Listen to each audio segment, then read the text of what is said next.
It's John again, and we're talking more compensation. We're talking today about fair market value.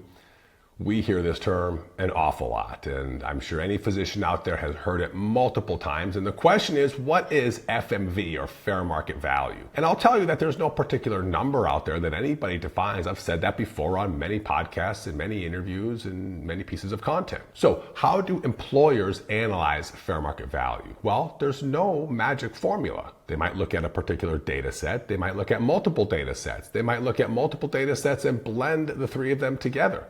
They might look at MGMA, they might look at ECG, they could look at Sullivan-Cotter, AMGA, they could look at a different data set, they could use their own internal metrics that they're not going to share with you. But whatever they use, however they calculate it, I think it's very important that there's transparency from the employer on sharing how they calculate fair market value with you. Because one of the things that confuses us and frustrates us to that end is when we're talking to a physician employer or a physician themselves, and they're saying they can't pay me anymore, or we can't pay the physician anymore if we're talking to the employer based on fair market value. And we'll say, well, how do you calculate fair market value? And their answer is, well, we have our internal metrics and we can't disclose them. And I don't like that. I think there should be transparency in the discussion. So let's just say that we have their calculation, and they say, based on this particular calculation, your fair market value is, let's say, $400,000.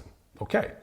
So if they can't technically pay you based on more than 400,000 based on the work that you're doing, do we need to log more work? Maybe you're taking call and they're not taking that into account. Maybe you're doing admin time and they're not calculating it. So maybe we should keep track of those admin hours and turn in a timesheet every week or every month on those administrative hours that allows them to pay you more because it shows that you're doing more work. So fair is for the work done. So they say they can't pay you more than a certain dollar amount for a typical workload. But if you can show that you're doing more work than a typical workload, they definitely can pay you more.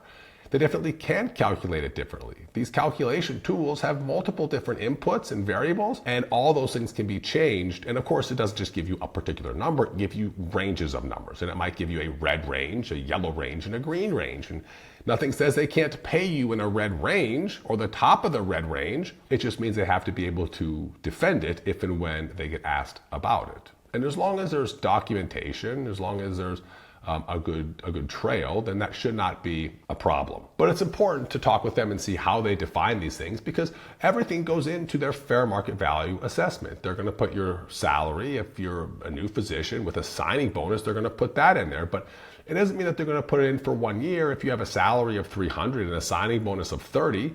So your first year TCC as of now is $330. But if they roll the signing bonus into a 3-year repayment, it drops it to $310 because they're going to take $10,000 each year over the 3-year forgiveness period. So maybe you want to have more money, but they say they can't because of fair market. Well, maybe we just draw out this the repayment period by 2 years. So instead of 3 years, we ask for 5 years. If you're planning on taking off, that's not a good idea. You will owe more money back.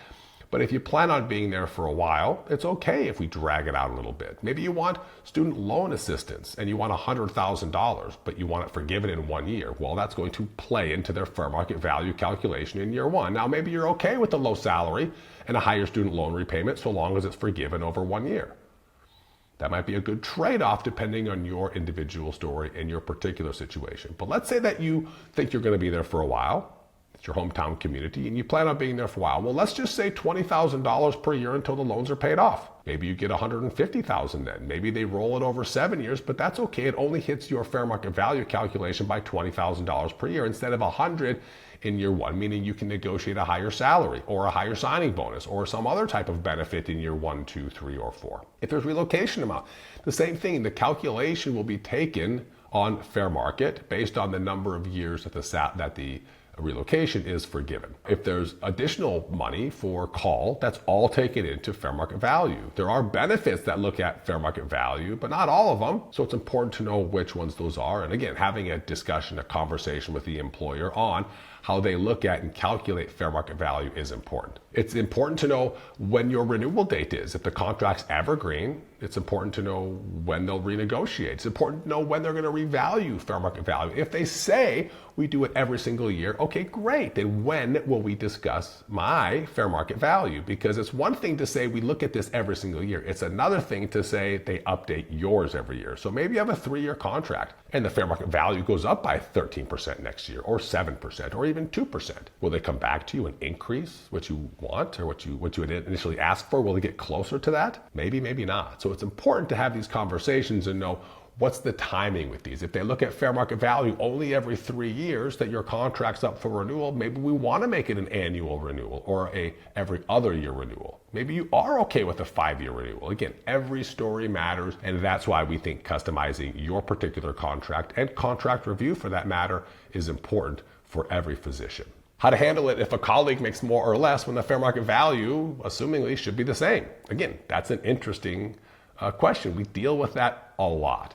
And that's working with the employer to figure out, again, how they value it and the transparency that they have. If an employer has no transparency around fair market value, but you know your colleague's making more than you, then are they doing more work? And if not, how can they be making more, assuming the fair market value is the same? Because fair market value analysis doesn't say, well, this physician's been in the community for 40 years. This physician's been in the community for 3 years. It doesn't say this physician can do a particular extra skill, although they can input those as they need to. Obviously, fellowships matter and everything else. But an individual community, a family practice physician is a family practice physician when it comes to fair market value, or it should be. But again, maybe they have little asterisks on how they're calculating it. And again, it's not a number, it's a range. So maybe they're willing to put your colleague at a higher part of the range than they are you. And if so, okay, maybe that's fair. Maybe it's not.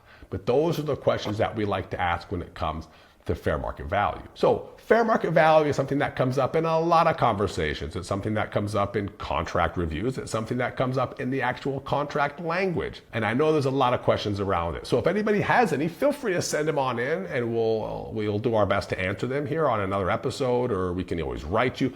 You can email us info@Contract Diagnostics, any questions you have. And if you need any help with a contract review, a fair market analysis, or anything else contract or compensation related, feel free to reach out to us. We're always here at contractdiagnostics.com. Have a great day. We look forward to connecting with you soon.